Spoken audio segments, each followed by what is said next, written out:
This is the second of a series of interviews, which I'm Amit Chaudhuri. I'm doing it for the Literary Activism website. I've decided to call this series Interviews on Site. And the site over here happens to be Blackwell's Bookshop in Oxford. And my interviewee is Professor Elena Lombardi, a very distinguished writer and professor of Italian in Oxford, and also Paget Toynbee Fellow of Medieval Italian Studies at Balliol College, Oxford, which is, just a few minutes walk away from Blackwell's, where she is right now. So, Elena, you are sitting in the children's book section yes, as we I can am. see behind you. I mean, that's not a virtual background. You really are sitting there in Blackwell's in the children's book section on the second floor, right? Why are you sitting there? Because this used to be the area in this bookstore, in this very famous bookstore of Oxford, where the classics were hosted. So the canonical authors were all up here. And recently there has been a reshuffle, an interesting one for that matter, because the children books have come upstairs. And downstairs now there is fiction. So there is no more a distinction between new fiction and canonic fiction.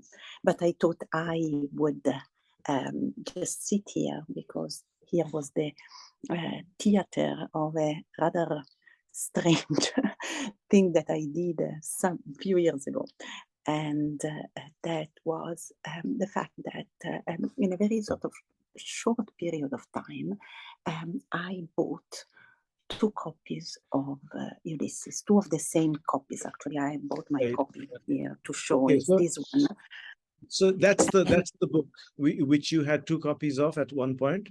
Yes, I had 2 copies, 2 exact same copies at one point in a very short period of time. You had a complicated relationship with that book, Ulysses by James Joyce. Not only that book, but that particular edition, a kind of tortuous relationship at one point. I mean, how did you end up with 2 copies of that same edition of Ulysses? How did I do that? I don't know. But I think, this is somehow connected to some kind of anxiety or mystique that is always attached to Joyce's. Ulysses is, is the book that you need to have read at a certain point if you want to call yourself a person of letter. So I actually had read it before in my youth, when I was maybe 16 or 17, in Italian translation. I did read it from cover to cover, but I think I had very little understanding of the text. So when I came to the UK, I suppose I wanted to own it again, and this is why I bought so you had copies in a very short time without reading the first or acknowledging that I had bought the first copy. And I think, as I said, it has to do a little bit with the anxiety of, metaphorically owning, that is sort of understanding, having read Ulysses. So you already had a copy in English, which you had read from cover to cover? Yes. Is that what you had? No, I read to cover to cover the Italian. Right. So this was the moment where I was, taking up the challenge of reading Ulysses in English. And, such a challenge, it seemed that I bought it twice. Right. And then I came back here at Blackwell's to return one of the copies. And it was a little bit funny or, strange, because I felt terribly embarrassed in front of the cashier of returning Joyce's Ulysses. So I even though, of course, no questions were asked, Elena, where did you this compulsion to tell the whole story that I had already bought this very copy of Ulysses, which made it even more, grotesque, the whole situation. But, the copy was returned, and then I was left with one. And then I didn't read it for a long time again, until, very recently, when I got very interested again in Ulysses, the Homeric and Dante's Ulysses in particular, which is my topic. And so I went back to Joyce as well. Right. Okay. So, yeah, I thought I should mention that your next book, the one that you've just finished writing, is about the figure of Ulysses in Dante, right? Yes, and it is. yeah, so yeah, you're coming to Joyce's Ulysses as a scholar of Italian, but also as somebody who's been writing a book about the figure of Ulysses in Dante. But my next question is, I mean, when did you acquire your first copy of Joyce's Ulysses in English? I probably acquired it in sort of 2011 or something like that, or there is a date. Yeah, I can tell you. In November 2011, I was in Bristol. I was teaching in Bristol back then. And when did you buy your second copy? Probably shortly after, when I came to Oxford in 2012. So you bought your second copy at Blackwell's over here? Yeah, I did. Yeah. You had forgotten about the fact that you had that copy. You felt you needed to buy a copy of Ulysses. Absolutely, yes. It was your subconscious. So this is because you were kind of trying to read this book, right? And very hard, yes. yeah. And you thought, your subconscious told you that by buying more copies of Ulysses, you stood a greater chance of making fresh starts and finish the book. Is that, do you think, what happened? I don't know what my subconscious, played on me, but definitely there is something, about this strange transfer between sort of a metaphor of understanding as owning and the practical, the physical act of owning. I think that's the trick that my mind played on me. Right. And of course, I mean, collectors often don't read the books that they collect. I mean, that there is that as well. They're just happy. I mean, I think Benjamin talks about this. They're just happy to have those books. But from what I can tell, you weren't particularly happy as such to have this book. But did you feel reassured to get yourself this copy of Ulysses from Blackwell? Did you feel that you stood a greater chance now of finishing the book? I don't know, because I didn't know that I had the previous copy. That's the whole fun part of it. When I came home and I placed Ulysses, because my library has, places for authors, when I placed Ulysses, when I went to place Ulysses where I thought was Ulysses' place, I found that the same copy was already there. So what did you was then? You felt kind of astonished to find another copy. Yes, I was very surprised. I thought, this is very strange. So why did you immediately copy? Why did I buy another one? Did you go back to Blackwell's immediately, or did you sort of wait for a couple of days? Probably yes, that afternoon, the same day. Yes, with the whole sort of excusatio non petita on why I was returning it, and I had bought it twice, and so on and so forth. So, yes. So that was another labor, wasn't it? I mean, going back and explaining to them. Absolutely. Right. Anyway, so this is fantastic. I mean, what is it about Ulysses that you found resistant, Elena? Is just the language, or the fact that? Yes, no, I suppose, it's the reputation of Ulysses more than anything. It has a reputation of a difficult, endless, almost illegible book. and especially in translation, I suppose it is so, because it's, as you can imagine, it's a book that is very, very difficult to translate or to transport into another language. So I suppose, yes, that was what I found resistant, the obstacle. Yes. But you didn't feel, as a scholar of Italian and medieval Italian, modern Italian, whatever, that you could ignore Joyce's. No, not at all. Okay. Not at all. Right. But more than a scholar, I suppose, as a reader. As a reader, as a serious reader. Yeah. You know, there are some books that you can't ignore, and which is why you bought these copies, 2 copies of the book. Yes. Right. And now, I mean, what's your relationship with the book? Have you returned to this particular copy?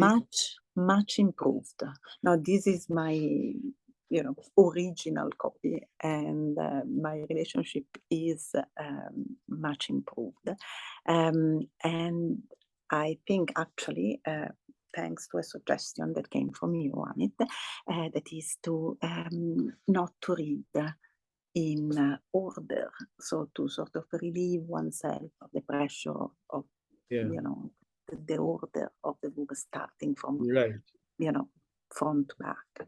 And so now I read by chapters, starting with the schemata, so starting with the Odyssey, and I would say, okay, well, I'm interested in seeing the sirens today, or I might be interested to see Hades another day. And then I still read the Italian translation as a sort of a gateway. And the Italian translation is still absolutely sort of incomprehensible and meaningless in a way. Although I'm sure it's a very good translation. It's a classic translation of a classic.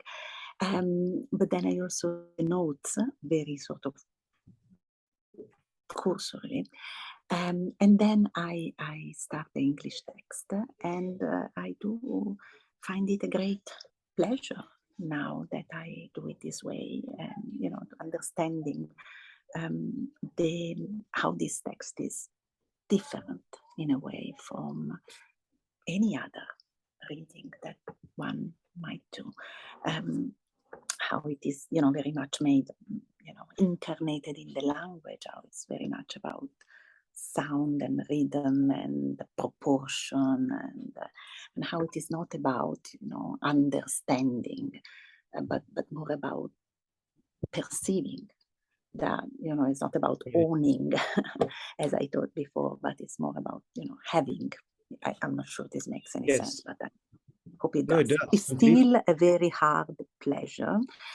So, just recently, it took me 3 days to read the chapter on the sirens, and, full-time pleasure. For 3 days, I wasn't able to do anything else, but it's extraordinary. Yes, that's wonderful. I mean, because reading the chapters as you think they should be read sequentially sort of brings with it this kind of sort of association of grappling with some form of knowledge which you're trying to acquire, and of course the Odyssey is the story we already know, and we've already probably even internalized the text at some point, so we don't ever really have memories of reading it, but rereading it. And so if we reread it, then we go immediately to passages and bits of chapters which we like, right? But with Ulysses, we kind of feel, of course, I mean, rightly so, that we have to undertake this, what Virginia Woolf called martyrdom of reading the book from cover to cover. And she said once she'd finished it that I will not kind of be martyred in this way to this particular stake. And I think once we've read the book from cover to cover, gone through that whole onerous process, then we can maybe enter it at any point in order to see how the actual creativity of the translation works. And with you, because you are already so close to the original story, you too can, from that background kind of also come to the book, not necessarily sequentially, but to see how certain kind of episodes are being sort of reimagined in Dublin by Joyce. Yes. So that's I'm really glad Yes, that. and also the extraordinary layering, not only of the Homeric Ulysses, but several other Ulysses that of which Dante, of course, is an important part in the story, and yeah, it's a real experience, I find, and it's the pleasure of reading Ulysses, indeed. What Joyce does with, I suppose, it's the pleasure. Yeah. No, yeah, it's the whole kind of thing of having to read the book to master modernism, to master a particular kind of period in history. But then once you kind of get released from that and other kind of obligations, then it is possible, I suppose, to enter the book at will in a different way, to encounter it. So brilliant. I mean, I'm glad that particular kind of part of your life when you were trying to own the book and by several copies, or at least two, is now behind you, and we can talk at leisure about what happened with your copies, and also about now your discovery of the book. So thank you so much, Elena. This was wonderful, and an important kind of thing, I think, which is worth recording, I think. Yeah, definitely. Yes, it was lovely for me to reflect on this obstacle on the journey of reading that has been not actually removed but embraced this way, and particularly sitting here with all this children book in the back. It's a very good strange and interesting. Yes, it's a great setting for you. Thank you, Elena, again, and yes, thank you, yeah, enjoy the rest of the book. I will. I will. Bye. Bye.